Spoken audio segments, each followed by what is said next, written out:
Hello aspirants, this is me Yasmin Gill presenting to you the PIB highlights of 7th of January.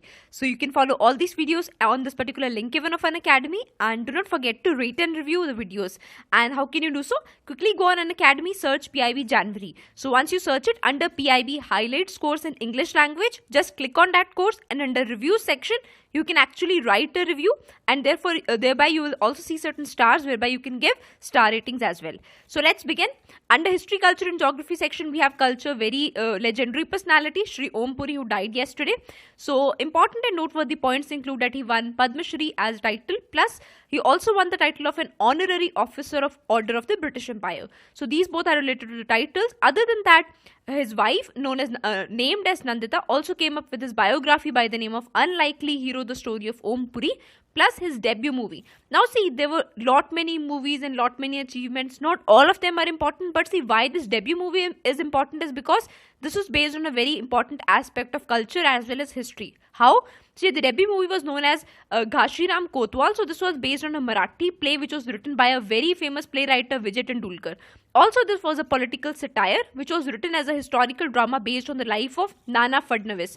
So I hope you all are aware of the name Nana Fadnavis. He was a very popular minister in the Maratha Empire. So this is related to, and noteworthy points related to Shri Om Puri. Coming to society and related issues, we have All India Waqf Conference. So important, and this conference is actually right now being held at New Delhi. Also, do remember, see, these Waqf properties, Waqf boards, etc., they are managed as per the Waqf Act 1995. Also, see, the main intention which was behind the creation of this Waqf properties was to help that particular community socially as well as in economic manner. But see, main focus was on Muslims though. But see, this could not take place. Waqf properties were misused, and also there was a lot of mafia involvement into it. There were corrupt practices going on, various ministers also involved into it. So therefore, we have to streamline all those processes and bring it back to the original purpose intended, which was to serve for the socio-economic and educational empowerment of minority communities, especially Muslims. So this is the purpose by which these two organizations, that is National Waqf Development Corporation and Central Waqf Council, are working towards. Also, what are the new steps taken towards it? Computerization of the boards as well as the properties. That will help in more of transparency and correct ownership of the property. Plus, the Central Ministry of Minority Affairs have come up with model rules to be followed by states or UTs. But these states are quite less forthcoming into this approach. They are not actually following this model rules. So also, if in case there is any sort of dispute, there is a proposed board of adjudication that would be set up at the central level. Now, this board of adjudication would be headed by either a retired Supreme Court judge or a retired High Court Chief Justice. At the state level, there will be tribunals, which would be 3-member tribunals. So this is all related to Waqf properties and their intention. Next, under polity and governance section, we have a small snippet related to PBD, that is Pravasi Bharatiya Divas.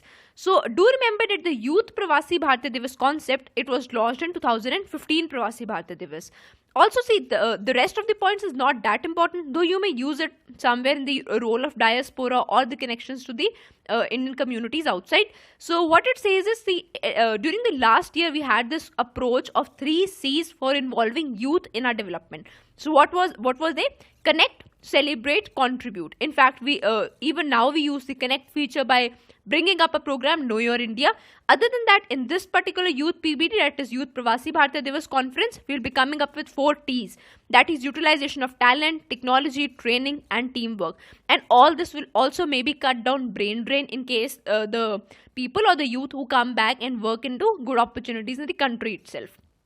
Also, see, particularly a question on the youth involvement won't be asked maybe, but see, in general, Indian diaspora's role, that question may be asked. So you can answer this particular question, which asks that critically analyze the growing role of Indian diaspora in India's economy and India's foreign policy. So there are 2 aspects to this question. One is in the India's economy and the second one is India's foreign policy. Next, we have in the economic section, crisis of demonetization in rural areas. So a small article from Indian Express will understand in a very beautiful and crisp manner what is the crisis of demonetization in rural areas.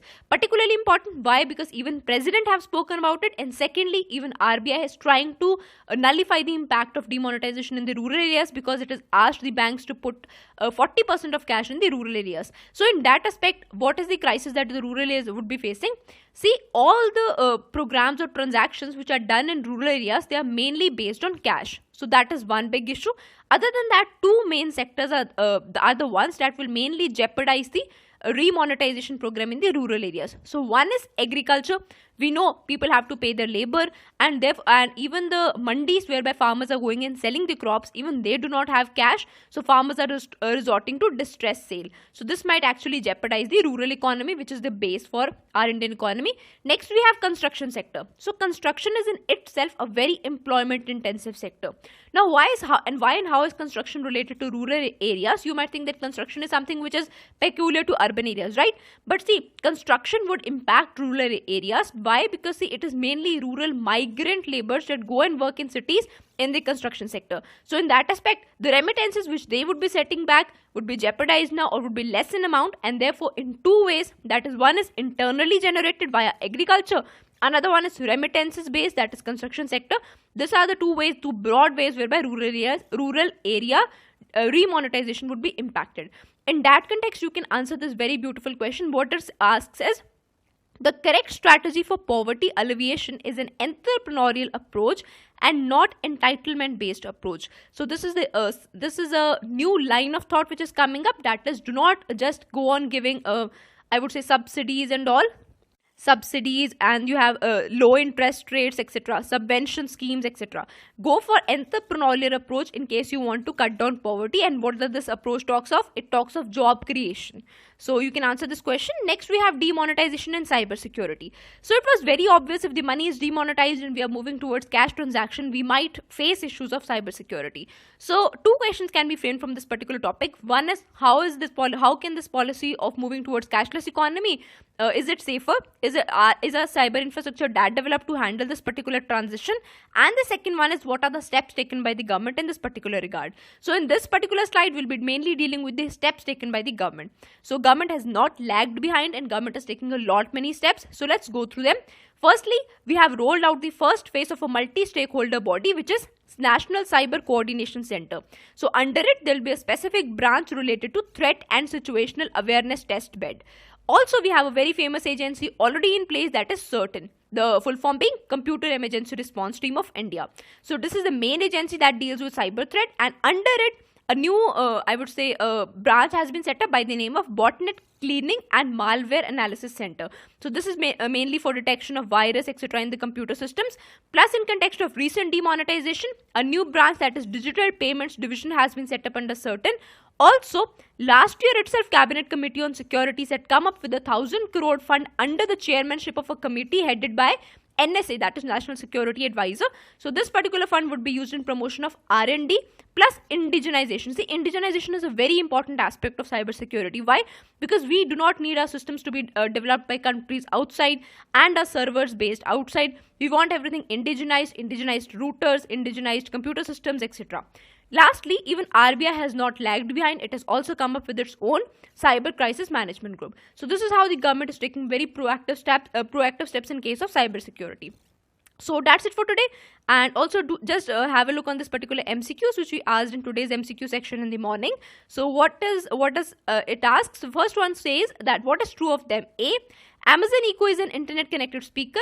B, it acts like a digital assistant. C, technology that powers Amazon Echo is Alexa. D, the device listens to voices and noises and sends the audio data back to Amazon servers.